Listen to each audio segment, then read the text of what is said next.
Welcome to the 9th EMEA Online Meetup. This time the main presentation is going to be about MeshCNN, a network with an edge. So it's all about applying convolutional nets on 3D data. And that's going to be presented by Rana. So if there's someone attending the first time, we'll have a little introduction to the meetup and a small community discussion, 10 minutes, where we can discuss stuff you've seen or things you found interesting. And then Rana is going to do the presentation. And usually it's 30 minutes presentation and 15 minutes question and answers. But normally we kind of mix this up. So if someone has a question, then maybe he can just ask the question via the chat or interrupt Rana if it's important to for you to understand something. And yeah.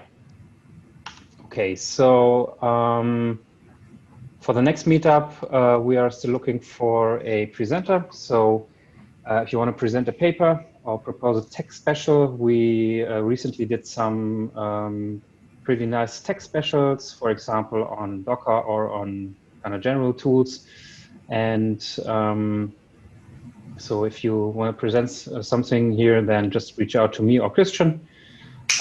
You don't have to be an author of the paper. So Rana is really one of the authors of this paper, but you don't have to be one.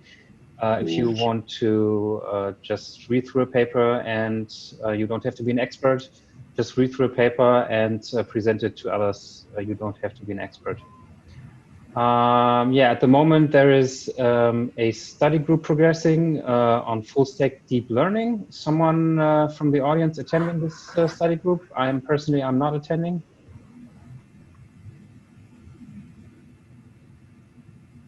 No one, okay. So just reach out on Slack. There's the deep learning study group channel, and there you can just ask how the progress is and what they're doing at the moment. Yeah, just like I said, if you have a question, unmute yourself and ask Rana.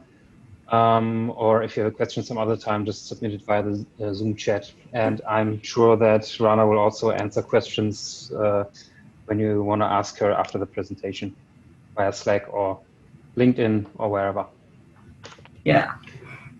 Okay. So does anyone have a topic to talk about or something he saw in the last months that he found interesting? Just unmute yourself, jump in.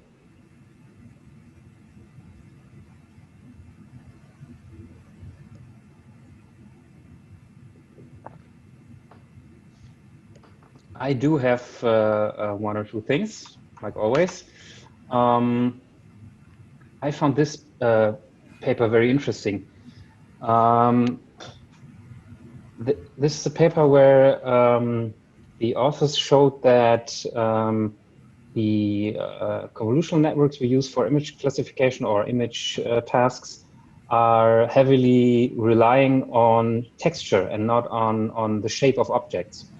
So they tried to show the network pictures like this here, for example. So this picture would be classified as an elephant because of the texture, and this would be classified as a cat. But while a human could see the cat in this picture, the network would be pretty sure that this is an elephant because of the texture. And so they showed that they're kind of biased towards this texture detection. And they tried some more things like this, for example. So and they always compared this to human recognition. And as we all know, modern CNNs are better, for example, on classifying images from the Imagenet dataset, and better than humans. And when you start to show the network pictures like this here, for example, only the silhouette of the cat or only the edges, then the human again outperforms those networks very strongly. And that's very interesting. Personally, I did not know that. I did know that those nets are really good in finding textures. You can see that in this visualizations of the intermediate features in the network. But I did not know that this is so that they're heavily relying on those textures. And they also proposed a method to overcome this, which is also very interesting. They are using style transfer to kind of change the images to more shape-oriented images. So you use this as kind of an augmentation method, and you change the pictures with the style transfer, and you kind of destroy the texture information in these images, and so you get more bias towards the shape of the objects and not the texture. And actually, they found out that they can get better results on ImageNet than with the original images. And yeah, I found that very interesting. It's a new insight I did not know. There are some very interesting figures on the fraction of shape-based decisions and texture-based decisions on the network. You can kind of test that. I recommend reading that paper.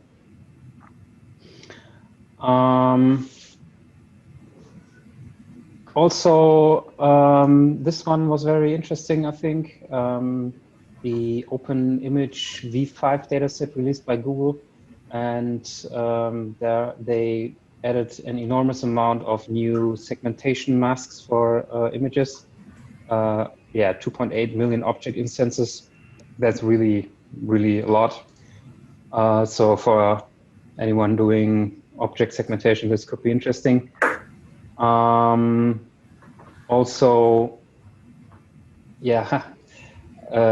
was really amazed how this deepfake stuff got.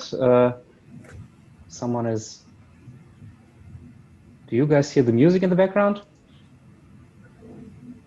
Okay, it's the video, sorry. Started the video. So I'm really amazed on how good the deepfakes has become. So this is a deepfake of Salvador Dali. And they did this for a museum. And that's, I recommend watching this. That's really interesting. It's really interesting how good this works now, and kind of scary also. And for all of you who are using PyTorch, Facebook open sourced some of their internal tools. I personally did not have a look into this, but that seems pretty interesting. They are open sourcing some tools they use for adaptive experimentations with PyTorch. So for everyone who's using PyTorch, that could be very interesting.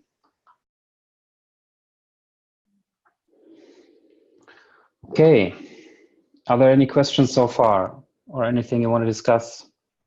Kai, can you just like later on just post the links to your recommendations into the chat? Yeah, I will post that in Slack. It's probably the best. Yeah. Cool.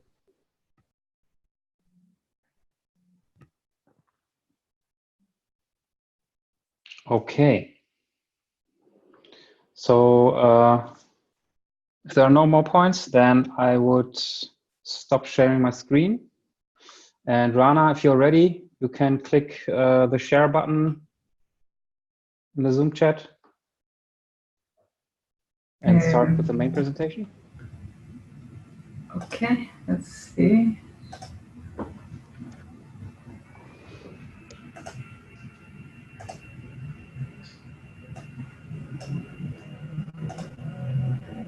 Okay, so you see my screen and you hear me?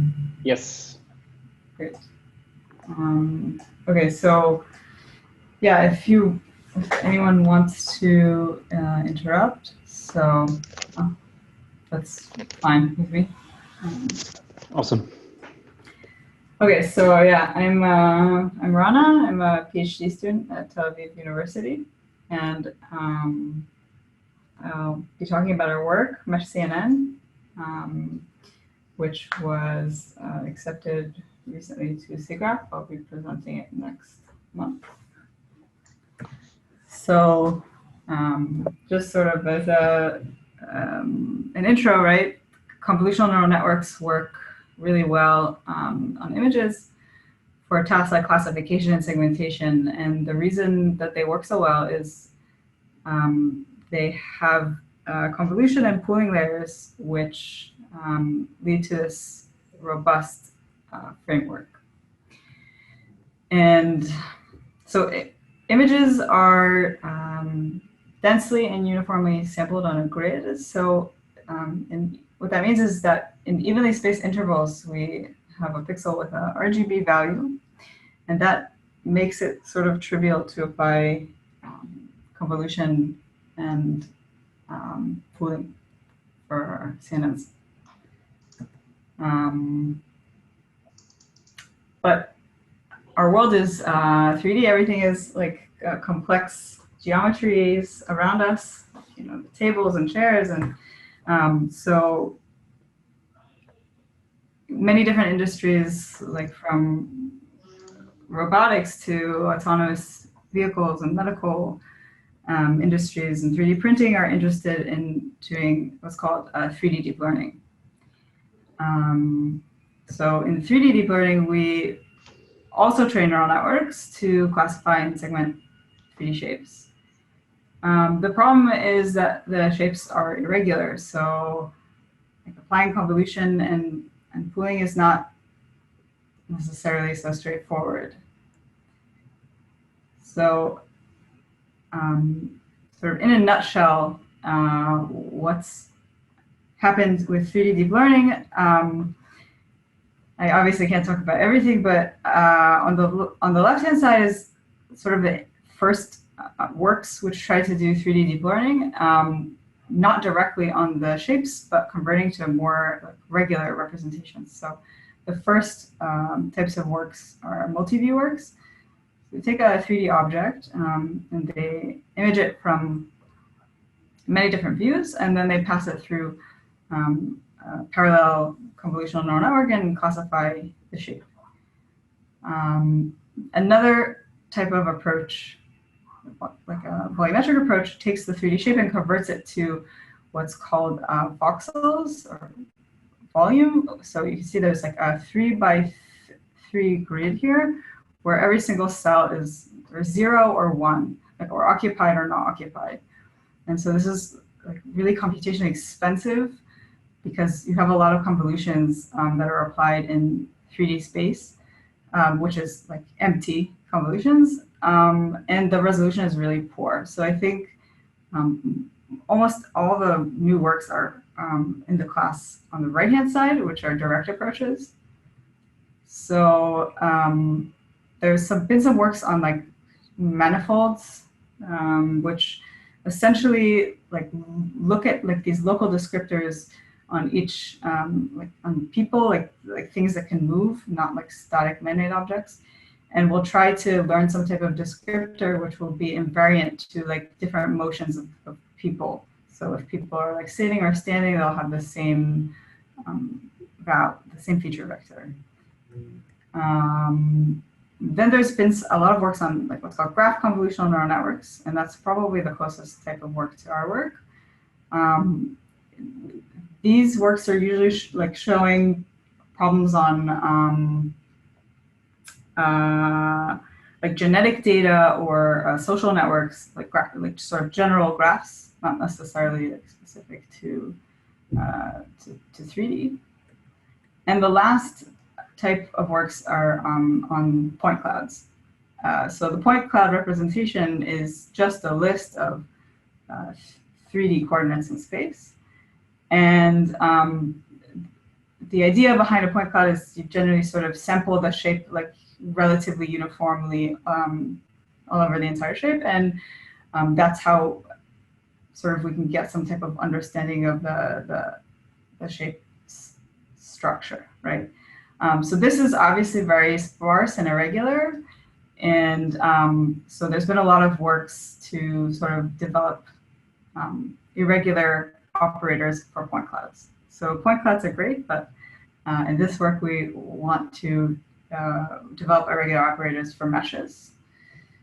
So mesh is essentially a representation for a 3D object, and I'll explain exactly what that is. But in general, it's something that's sparse and it's irregular and not uniform. So it's sort of also difficult to think about how to apply convolutions on it.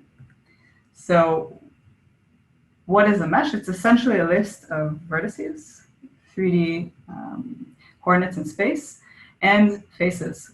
So it's the 3 indices that make up, in this case, we're talking about triangular meshes. So the faces are triangles that make up a triangle. So actually, this list should be permutation invariant. So what that means is that it doesn't matter the order of the vertices or the order of the faces. We should still get the same 3D object in space, right? The problem is, if you look at this vertex here on the left, it has 3 neighbors, right? And this vertex here on the right has 5. There's infinite possibilities for the number of neighbors. And there also is no order. You don't know how to necessarily apply a convolution on vertices. It's not necessarily clear. So our idea was to use edges. Edges are essentially, there's 3 edges in a triangle, and it's just given by the 2 vertex IDs. So the nice thing about edges is that essentially every single edge in a triangular mesh is incident to exactly 2 faces. And in every single face, there's 2 edges. So each edge has this nice fixed size neighborhood of 4 edges, except for if it's a boundary. And if it's a boundary, we pad with zeros. Rana, just one question. Sure. Does edge, so edge means that there has to be an angle between two triangles, or is it defined as an edge? So when you have an angle between 2 triangles, or is also an edge, for example, here on the on a kind of flat surface, so that there is no angle between 2 triangles? Yeah. So an edge. Okay. So the edge is defined from the data structure of the mesh. So for example, here there's no angle between these 2 faces. That's okay, because this is this particular edge for this mesh. Okay. Okay, so why use meshes over point clouds? Well, I think there's 2 sort of main advantages to the mesh compared to the point cloud. The first is that they're really efficient. So we can represent this large flat surface with only 2 triangles, whereas a point cloud would need to sample this surface uniformly with a lot of points. On the other hand, if we have these high detailed regions, we can use a lot more triangles to represent the details more accurately. So it's an efficient representation.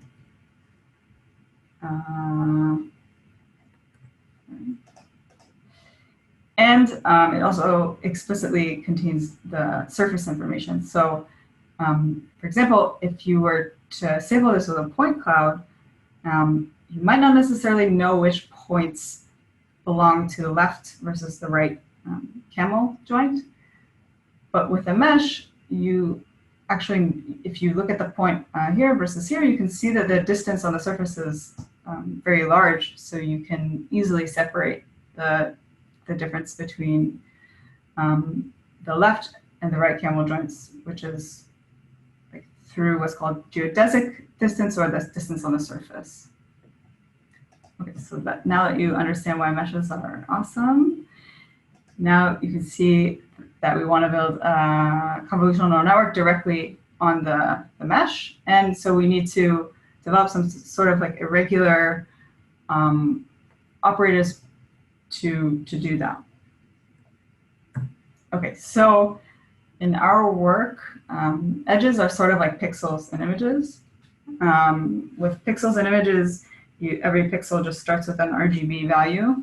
And with meshes, you sort of need to make something up because there's nothing specifically like defined for that. I don't think it really matters, but so we just went with something that seemed like a reasonable, simple geometric feature. So for example, for every edge, we extract these five geometric features, the angle between, like if we're looking at this edge, this face and this face, this angle, and also the ratio of this height to this base triangle, and the same for the other. So these features are invariant to similarity transformations, which means we can apply like rotation on the mesh or translation or uniform scale, and we'll still get the same 5-dimensional feature vector, which is nice.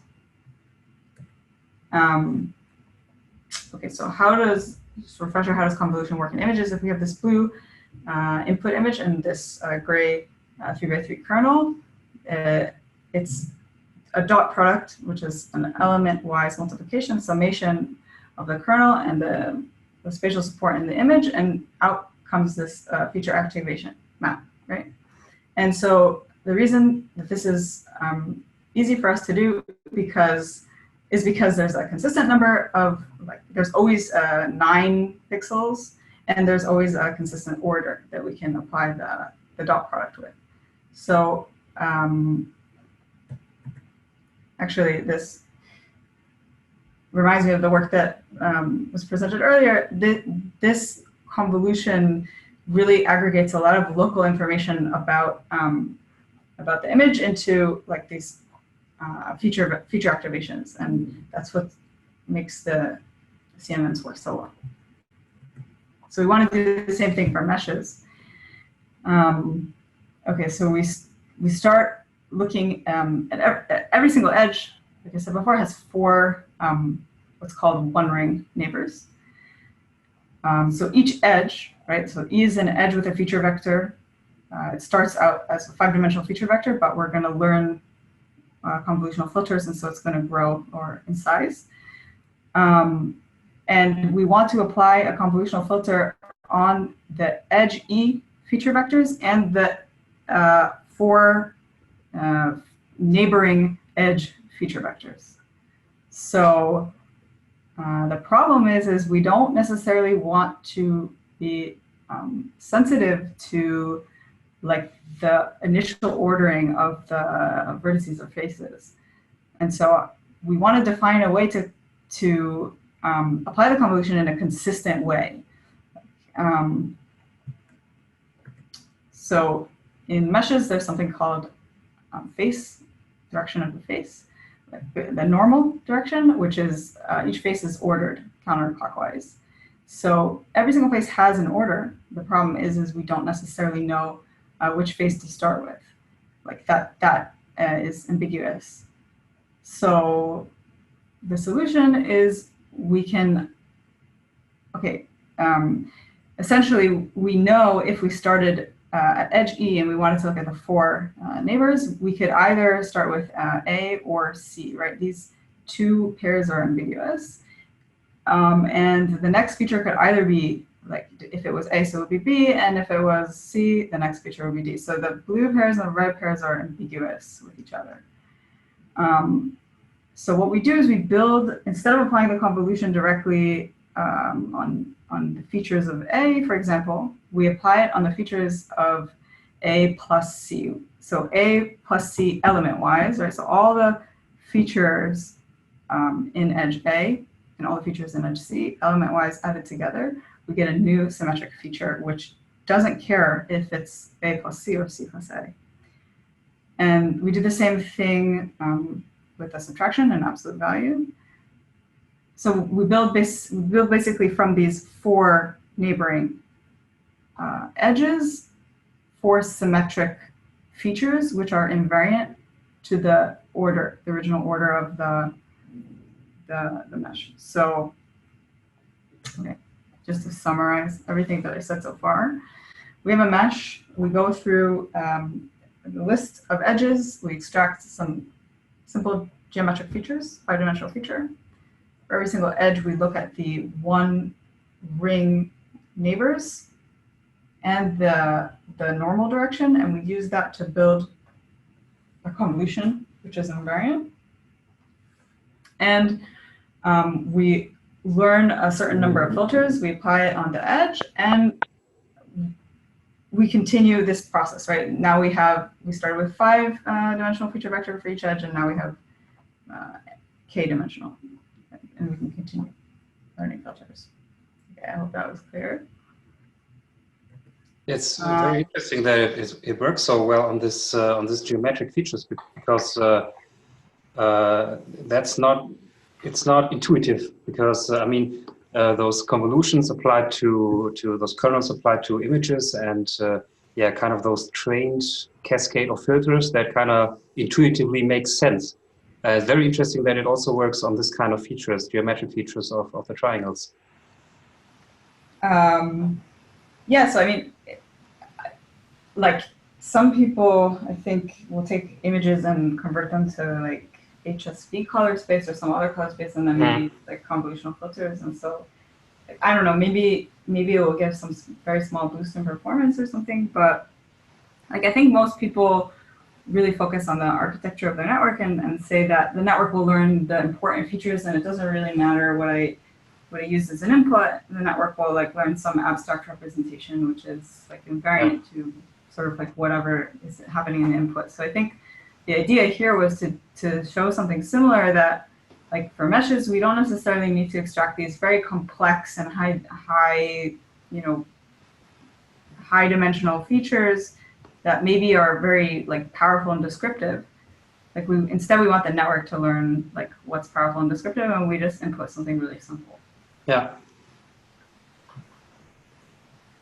So,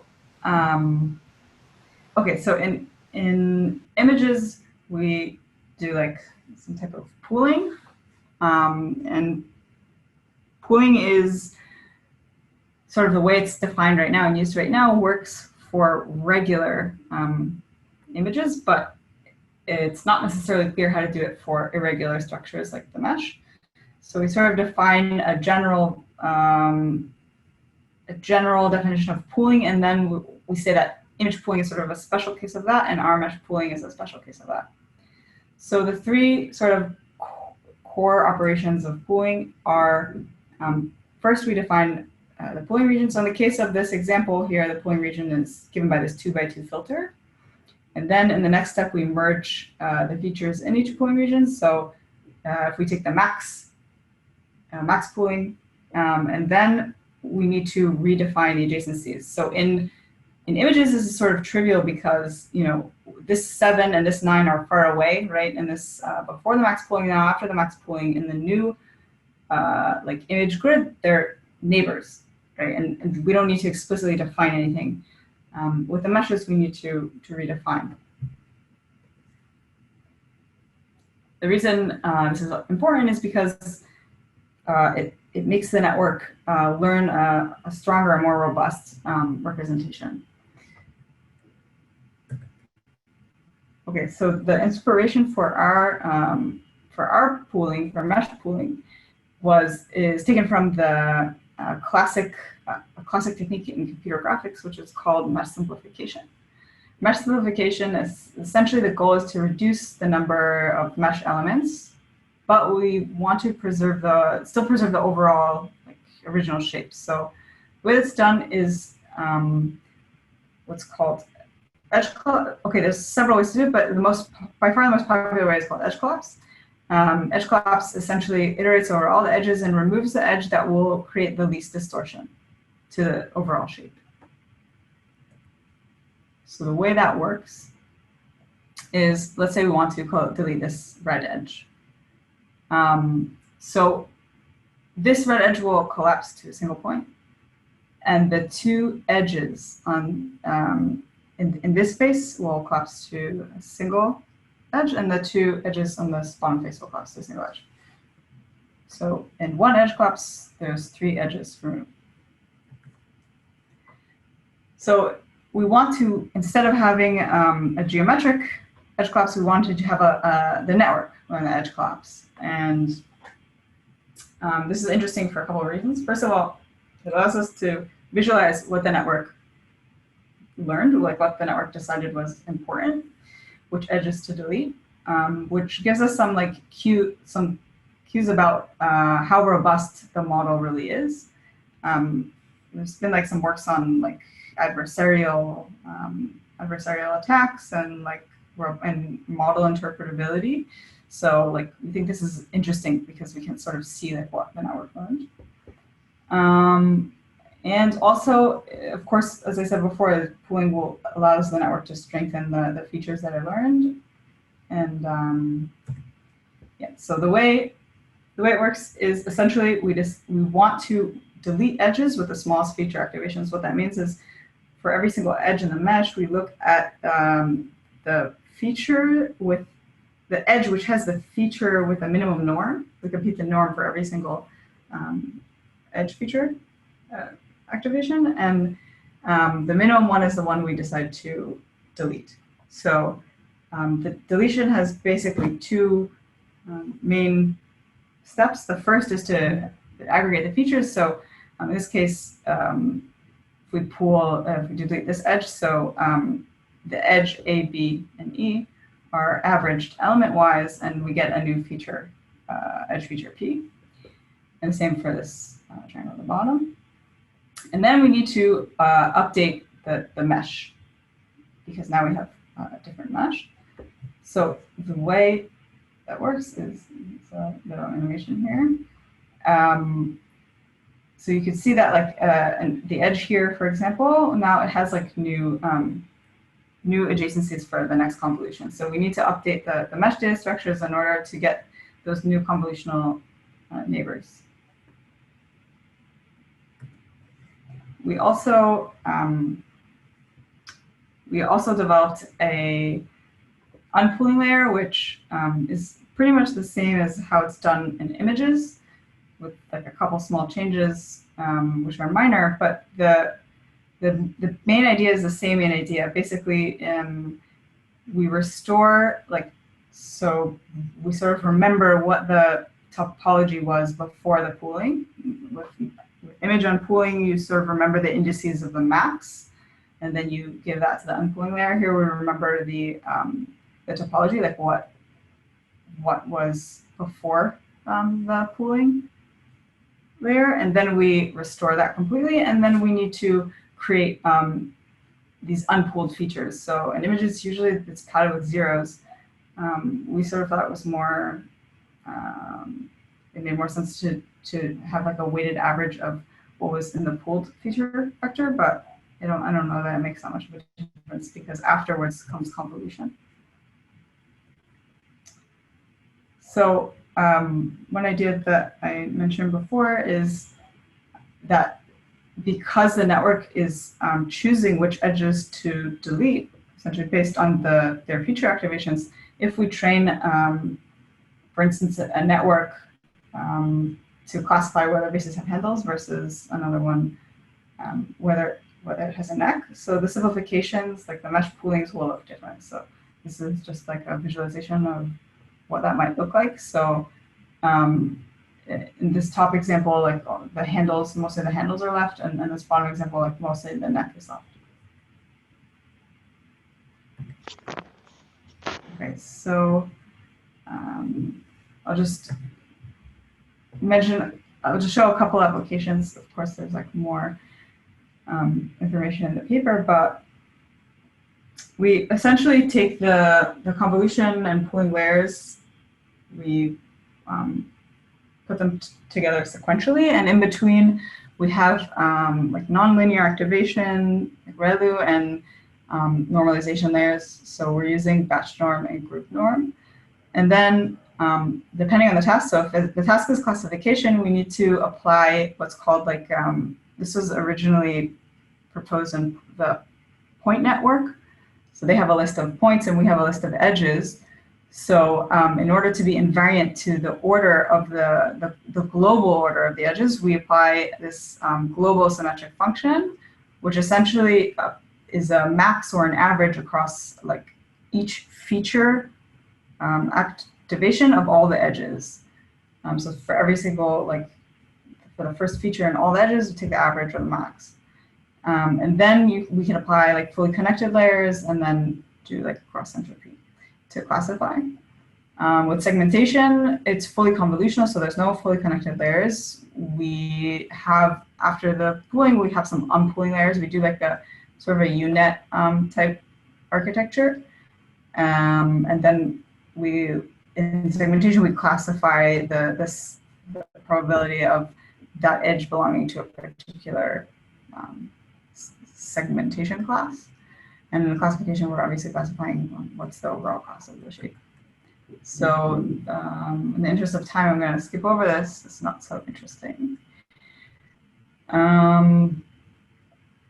So we showed like a couple of applications. The first thing, for example, in this Shrek data set, which is like 30 different classes of shapes, like people, ants, I don't know, aliens, things like that. What was interesting is when we extract here, you can see these are people, and these are the intermediate mesh simplification, the mesh pooling results. So you can see actually the network removes the head of the people, which is kind of funny. But for the ants, it's removing the legs. So we started to notice that the network, especially when it did well, was doing something like similar across all the different classes. Sorry, the network was doing something similar within each of the classes. Like the same class, it was doing a similar pooling. It's very interesting that you can have these insights that you can reconstruct the shapes from these intermediate representations. You can it's much better than for images, because the sometimes it's not obvious when you have a look into the reconstructed intermediate features. That's for this application, it's better. Yeah. Yeah, I mean, we're actually like working on something now where we're converting images to meshes and trying to fit. But yeah, because there's no geometry in the image, we have a similar problem. Yeah. So because there's a geometry here, so you can actually see something interesting happening. So some results for segmentation. We also like observed a similar thing that we observed in classification, which was, of course, these are all supervised, right? But what we noticed is, this is obviously the test set, that the back of the chair, for example, was the first thing that the network started to collapse. And then after that, it was the seat, and then usually it didn't really get to the base of the chair. So it was also doing this like similar like parsing that was consistent over the particular class, which was interesting. Also, we applied this to humans. Actually, this is really cool, but this is a result of someone like posted on our GitHub page that they were using this for like real 3D body scans. So even though these look sort of like, I guess, academic and stuff like that, they were able to use our pre-trained network, and they said it works like well on their body scan. So that's pretty cool.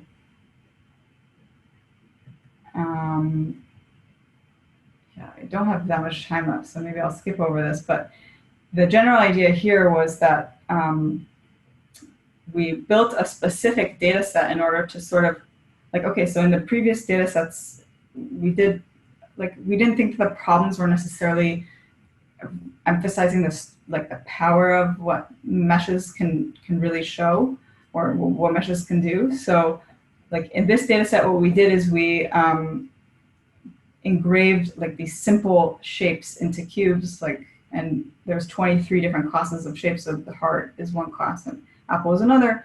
And because the engraving is so shallow, when you sample it with points, you can't actually see, like you can't visually detect the difference. So we did very well on this type of classification.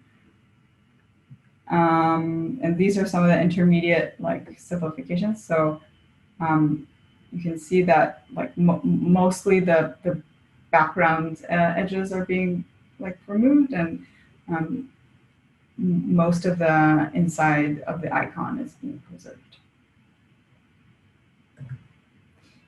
Yeah, this is just showing that we can, for like the same exact shape, we can actually create what's called different triangulations or different meshings. So this same exact shape can be represented in several different ways, actually probably infinite ways. But we showed that even just like with some simple data augmentations, we can be like robust to these types of things. And you're using this different triangles for augmentation? Did I understand that correctly? So for augmentations, what we're doing is something called edge flips, which is and sort of shifting around the vertices. So we're not actually generating. This was pretty impressive. We trained on this type of triangulation, and then we tested like on this type. Mm-hmm. So we didn't necessarily exactly see this type of triangulation. Like both of these are from the test set, but this was triangulated in a way that was similar to in the way that the training set was triangulated, and this was triangulated in a completely different program. So like what we did is we sort of like we took, for example, this vertex here, and we like moved it around a little bit, and we did something called edge flips, which is like taking this triangle and sort of like flipping it around. Essentially what it does is it creates like a new mesh, but it's not something too complicated. It's very simple. Like obviously, if we could just generate a ton of different meshings for the same object pretty easily, so that would be like a great way to do augmentation. So a couple of interesting things about, like, this is one of my favorite things that I noticed about the work. So what we want to do is we want to create an example where we could really show the power of the mesh, like similar to the cubes. So what we want to do is classify humans based on their identity. But we thought because these humans, this is a data set which has 10 different people, their body structure is really different. So like you have tall people and short people and muscular people, and it's really easy just from like the global like sort of body geometry to tell who's who. So what we wanted to do is we wanted to force the classifiers to look at the small details in the face. So we swapped the heads like off of all of the different people and put them onto all of the different bodies. And then we trained our network and also the points networks to classify the shapes based on the face. So they got a face which sometimes had every body, and then they were supposed to classify which face it was. And the result was that sort of we did really well, and also the points didn't do so bad. Like they got like 90% or something. We got like, I don't know, 99%. It was really easy. And we sort of gave up on it. We didn't really understand why that was the case. But when I looked at the simplifications, I sort of realized what the issue was, is that actually the networks, like, okay, they were simplifying the body, and then at some point the network simplified the features in the face. So actually the network completely ignored what we wanted it to look at, and instead it probably was just looking at like the contour. It was enough to just look at the contour of the face and determine who the person was. That was enough. It didn't necessarily need to look at the fine-grained details. So that was pretty cool to see, like, that explanation behind what we were observing. I'll skip over this since we don't have time. So basically, in conclusion, we built this sort of convolution, which is it's invariant to similarity, the rotation translation scale, and the ordering of the vertices and faces. And then we have this mesh pooling layer that we built, which can make the features like strengthen the learned representation, but also gives us this sort of like visual insight and sort of clues about what's happening inside the network. We have like a few different future directions for this work. Like one is to make it generative, like a GAN for meshes, and another is to maybe make it work on general graphs, and also another thing is, like I said before, converting images to meshes and like doing this pooling. So that's it. I went over a little bit, but. Yeah, thank you, Rana. Very interesting. So, does anyone have a question? Yeah, I was like super intrigued when the topic came up in the Slack, in the Slack, and I was immediately reading the paper and thinking how I could use it in any way for my work, because it just seems like so different and so impressive in the possibilities, but I'm not quite sure how I could apply it. But I was wondering, for LiDAR data, basically having like topography scans, if that could be kind of used to classify certain landscape features, stuff that it's probably not obvious from images, but rather from radar-based or LiDAR-based topography scans, if that could be used for classifying features in the landscape, stuff like that. Mm-hmm. So the LiDAR data is given as point cloud, or how is that given? Yeah, LiDAR data is point cloud. In the intermediate step, I would need to somehow generate like surfaces, I guess. Yeah. So okay, so I've also been thinking about something recently like that. But okay, so there are some works like which take classic works which take point clouds and converts them to mesh. So it's one possibility. That those 3D body scans, they're also sampling some surface, so they must come also somehow as a point cloud, and then they're converted. I'm not exactly sure. Yeah.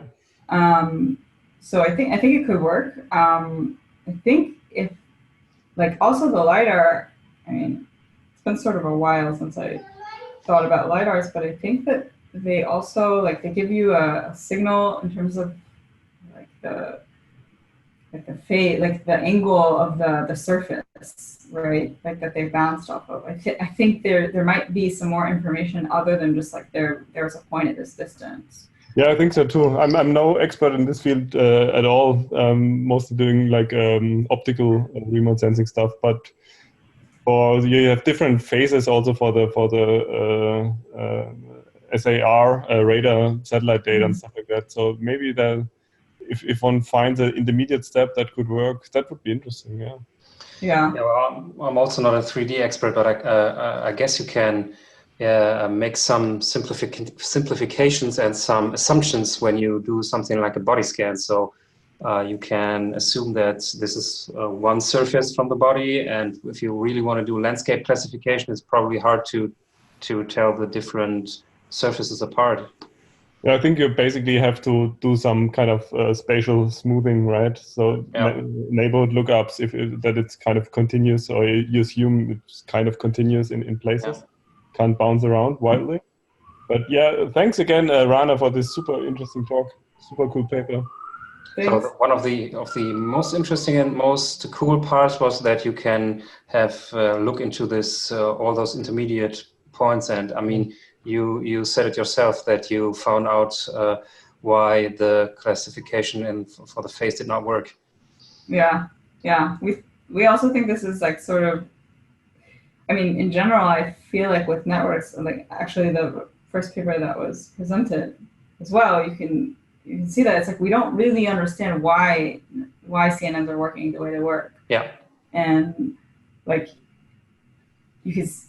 We can tell it's a cat, right, because of the contour, but the network's like looking at something completely different, and I think it actually shows like that they're not as robust as we think they are, and they didn't actually learn something super meaningful. Yeah. Like, I don't know that they really are generalizing to true cats. Yeah, I mean, it's just like the example I showed with the textures, right? Yeah. So that's what I was talking about. Yeah. Yeah, people did not knew that. So Christian, can I ask another one? I was wondering, maybe I missed it in the paper. I was wondering about the computational complexity versus like these different viewpoints. You mentioned that there was like the previous work that objects were kind of scanned around, and then on 2D images, the regular classification. Like, is it dependent on the number of vertices? I suppose, but like this update of your mesh after the pooling, right?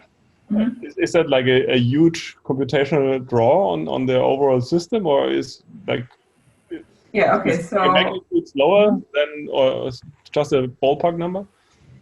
So in the paper, I think we wrote like it takes roughly 0.1 second for forward and backward pass of a mesh, which is that's for sure going to be slower than images. Like, but it's sort of on par, if not faster than like most 3D deep learning approaches today. Okay. And is it like kind of I think I read it, I forgot about it, sorry. Like a maximum number of vertices you can handle, and otherwise it's just too much? Like you simplify it down to a maximum number of nodes, or? Yeah, so in the beginning, and that's what I skipped now, in the beginning, so in order to sort of make the, sort of like everyone downsamples images to roughly the same size.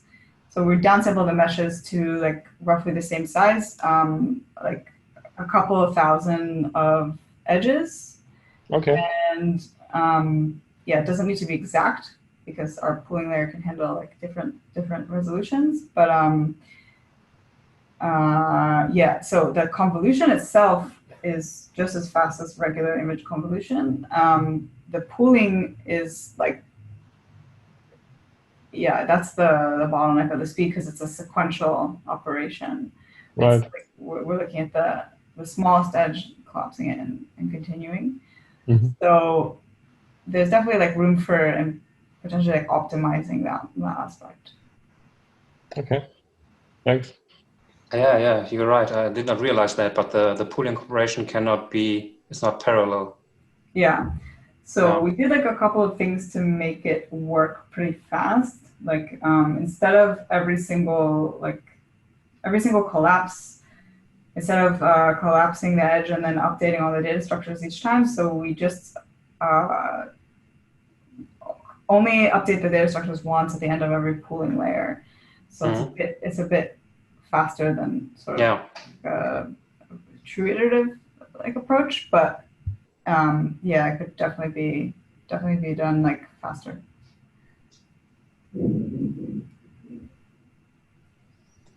Any more questions? I'm have a look in the chat. So Alvaro is asking, would adding different hairstyles and putting different hats help make the models focus more on the faces?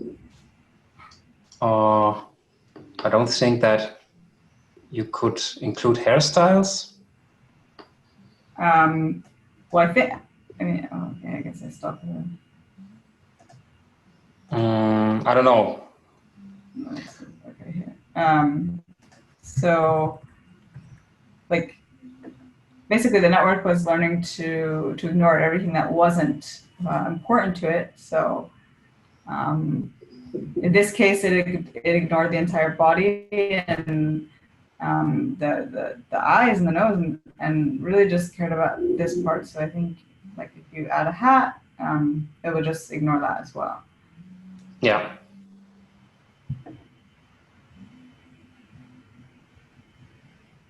Okay, so I think this is going to have a huge potential in the future, really, because I think that's so. I'm really not an expert in any means on 3D data, but all the approaches I've seen so far are basically infeasible because of computational power at this point.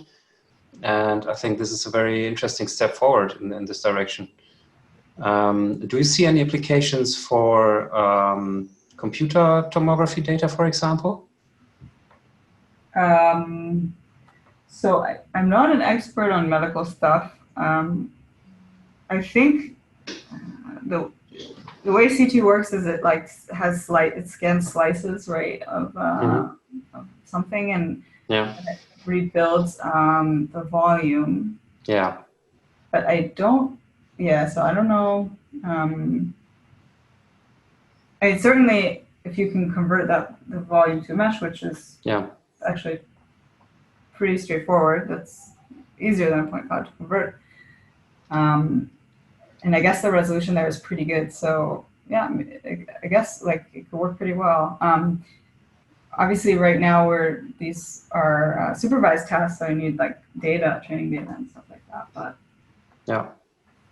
can I ask about data? I mean, again, I'm also not an expert on 3D data at all, but I just imagine that there's far fewer data sets for training models on like labeled 3D data sets, right, versus image data. Yeah, so like everything that happens with images, like it takes a couple years for that to happen in 3D. Right. Like Imagenet came out in, I don't know, 2012? Or maybe it was before AlexNet, I don't know. I think 2012 was the AlexNet, right? Yeah. And so like AlexNet was in 2012, and like the equivalent of AlexNet for 3D deep learning was in 2015. Yeah. So like we're like a couple of years behind everything.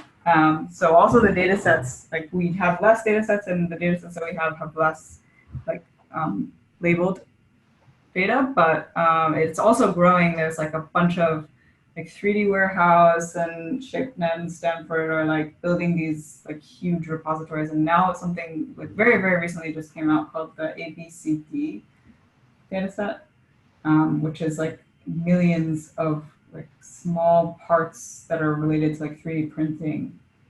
Oh, okay. Well, I might actually add something about the data sets. One important distinction is that with images we have pretty consistent data structure, and with 3D models, even in the data sets, we have a lot of variation, even in quality, in the way the models are built. So there are a couple of data sets existing, like ShapeNet, for example, but a lot of the research is done on stuff downloaded from something like 3D Warehouse.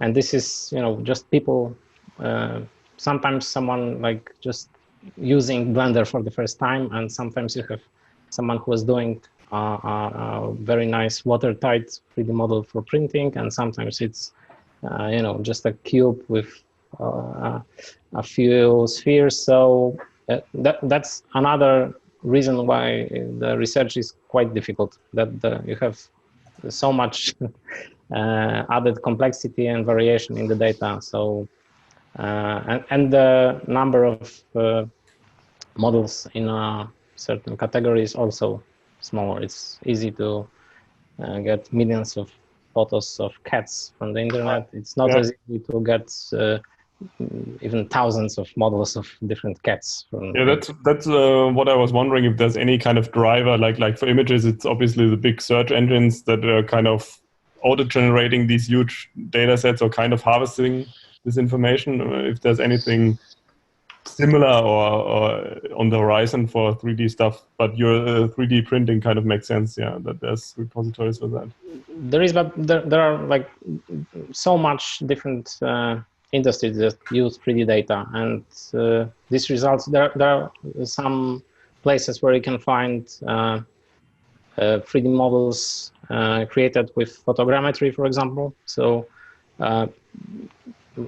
they produce different types of 3D models. You will have people who are doing 3D models for gaming, again, different data model structure. So this makes it difficult to then feed it through a network in a pretty consistent way.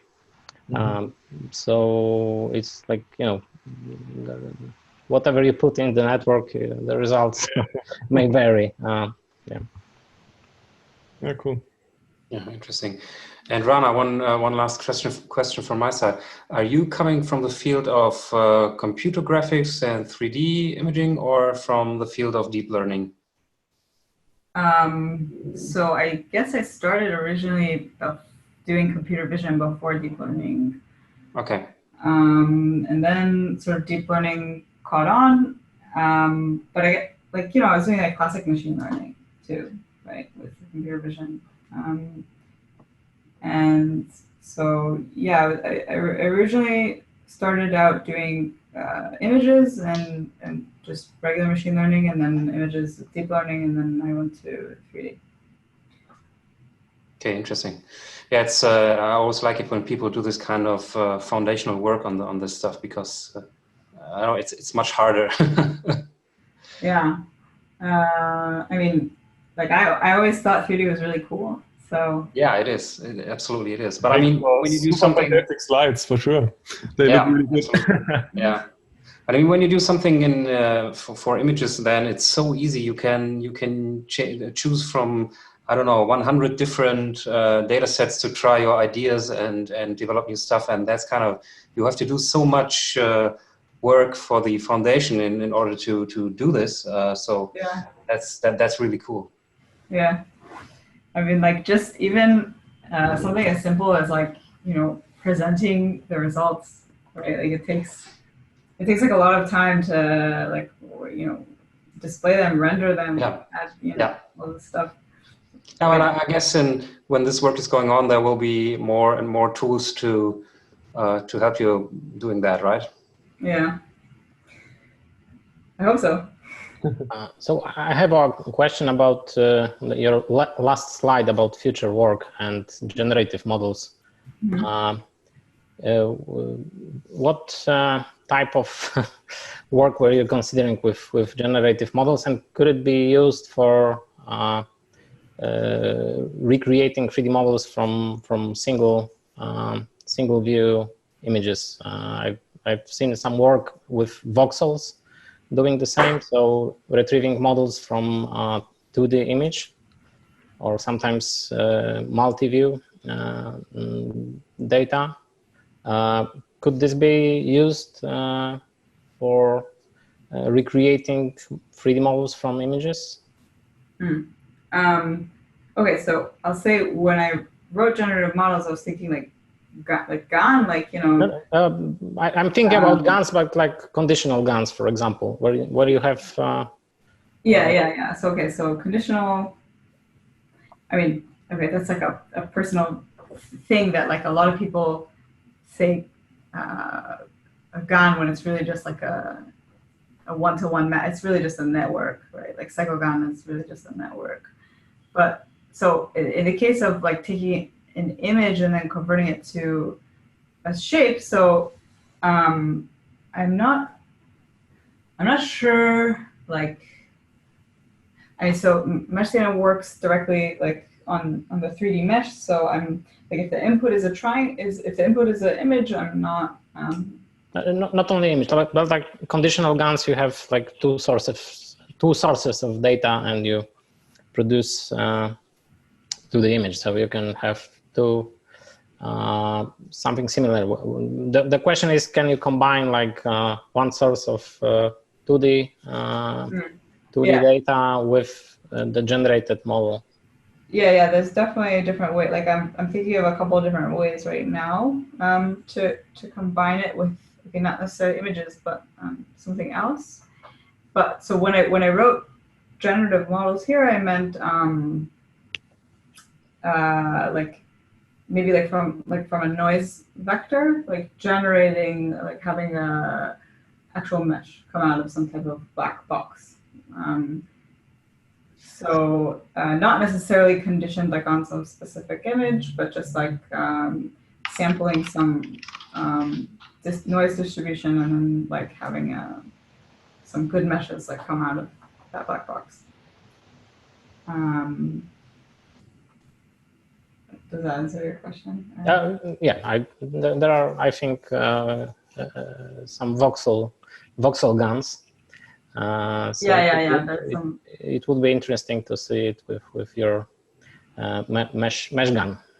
Yeah.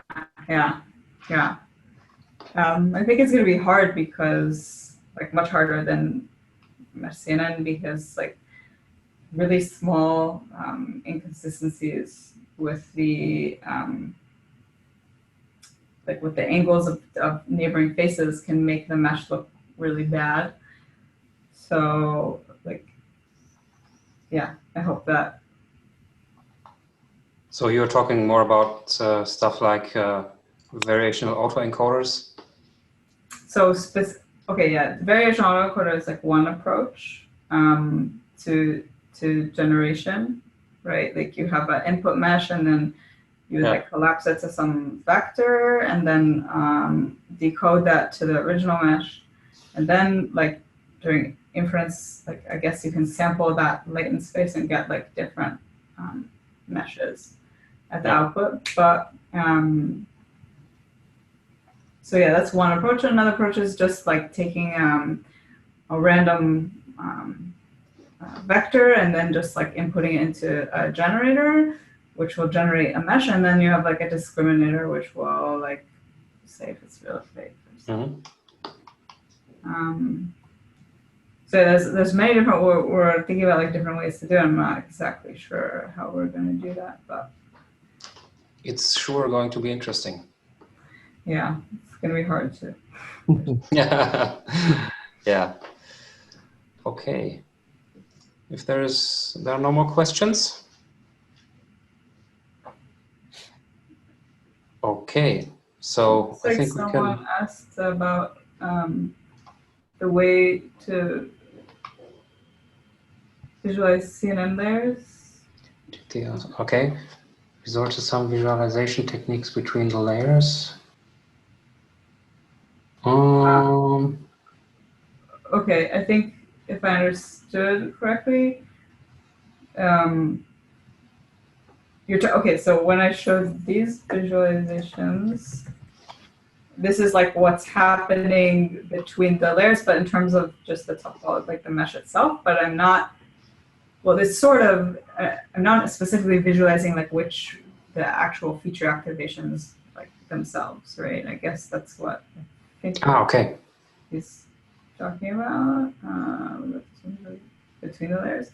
So like, or also visualizing how the kernels maybe looked themselves. I did try to plot like on these meshes the feature activations, but we couldn't really get a good visualization that was informative.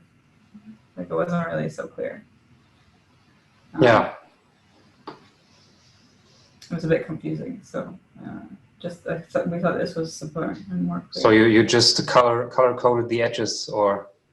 Yeah.